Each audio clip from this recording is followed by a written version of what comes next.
Hi, this is Omer Khan. I recently gave a CELPIP exam 3, 4 days back, and my key learnings are it's pretty tough in terms that you are back to back involved with one exam, then the other, and then the other. So it starts from reading, and in reading, I feel it's fairly simple. The idea is what I learned uh, from Cheyenne is to get the gist of the content, what is going on, what the conversation is going about, rather than being fixated on the actual numbers and the factual details. They want to understand that do you have the grasp of the overall narrative, what is being built, what side in what paragraph, what side the writer is on, and what side he is advocating the counter argument. So that's important. And whenever you hear the names which are listed, Mr. Frisk, Mr. Tom, so make sure you write in general terms what is their overall opinion. Is it for or against? So that would really help, answer most of the questions. So it's fairly the same passage is repeated multiple times. So once you have the complete grasp, so don't look for answers that you just have to answer question one and two. Just try to understand the complete narrative and don't spend too much time on the on answering 5, 6 questions at the first attempt or reading through all the passages. Just read first two questions and then go to the passage. So eventually you will get the overall idea of what the passage is about, and the questions are of generic nature. When listening is concerned, I think as Cheyenne advised in his videos, you have to write maximum. Just start writing. I requested for two additional papers, and my hand was all it was pretty tired at the end of the listening test because I was writing literally everything. And the trick is that if there are three people in the conversation, so make vertical lines: man one, man two, man three. If you have the names, good. And then also write green shirt, black shirt, or red sweater. And then whatever they are saying, just write it down. And at the same time, do some active listening as well. Just try to see the expressions. Is he looking annoyed? Is he looking happy? So look at the expressions. Try to multitask and see what the tone is, what he's trying to say, but spend 70% of the time listing down the exact words and facts what they are suggesting. So it would really help. Write everything down, make these parallel lines and distinguish between the people. That is a trick, right from question one till eight. So that really helped me. So the third thing is I would recommend for writing. Go for the templates. So whatever the adverbs, adjectives, and connectors which Cheyenne has mentioned in his videos, they're pretty good. I exactly use the same ones like nonetheless, nevertheless, what's more, all these kind of words. Don't just stick to that because that template might get old. Try to find through similar synonyms or use thesaurus to find similar words and build your own vocabulary. Like, what would you say to the word furthermore or moreover? It's good to use that. I use exact those words. I couldn't take a chance, but in coming days, they might get old fashioned. So look for similar works. Another, the word which he mentioned and I used a lot was interestingly.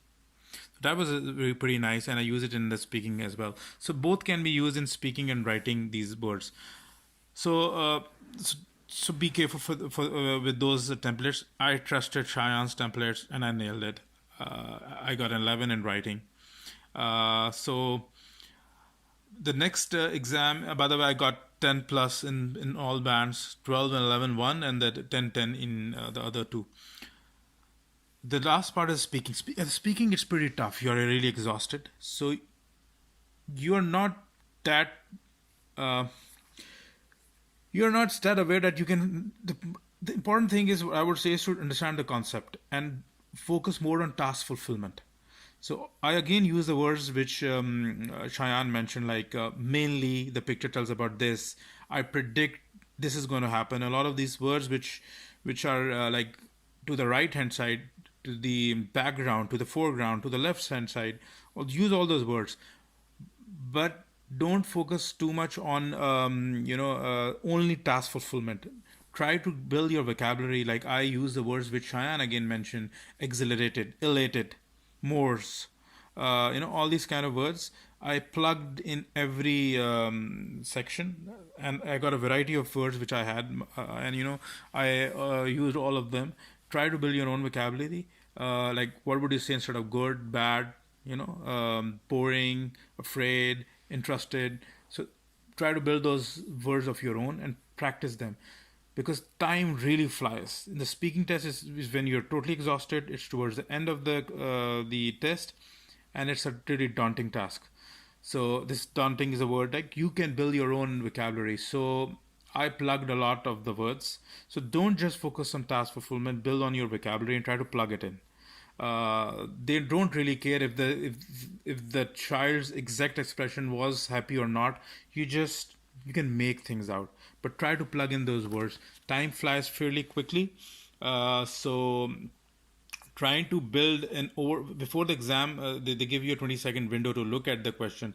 So just take an overall picture of what's going on, and then think of those words which you're going to narrate, all of the words, the ones that you want to use. So the moment you'll start speaking, you'll be seeing the picture, so you will get to know what's going on in the picture. So don't spend too much time on what's happening. Rather, the vocabulary that you have learned, try to recall those words. Okay, where will you plug those words? Because time, it's just a 60 minutes seconds video. So everybody will fulfill the task the way you do it. So nevertheless, nonetheless, and all these interestingly and mainly, they are okay. They're more focused towards writing, right? In speaking, I feel it's vocabulary. They want to know the expression of the people. Was he feeling furious, or he was fettered, or all these kind of things. So they are looking for these things, and you can also add what's more and all these plugins and connectors and adjectives and adverbs. But it will be repetitive because you've already written the writing test. So in speaking, if you do the same words in every 8 speaking tests, then it will be very monotonous. So it's better to build your vocabulary. So for every question, try to build try to plug in 3-4 unique words. So I think if you do that, you will be pretty good. The speaking test is the hardest, and listening is also important. Reading and writing is fairly easy because of the time. You have a lot of time. Even in reading, you have a lot of time. So if you ask me, what one test you should focus most on in CELPIP is speaking, and because it's very, very fast. So try to build your vocabulary, try to build your adverbs and everything. Have your own word bank, and try to use that bank and follow the templates which Cheyenne has said. So Cheyenne's template and your own vocabulary, or even his vocabulary. In my case, I exactly used 80% of the vocabulary that he showed in his videos. So I'm thankful to him for his for amazing lectures that he has prepared, and it has really helped me and has made a huge difference for my results. I scored top results, so I'm getting the top marks, and I owe a huge thanks to him. So I hope all of you guys can get benefit and nail the score and get what you're looking for. Thank you very much. Bye.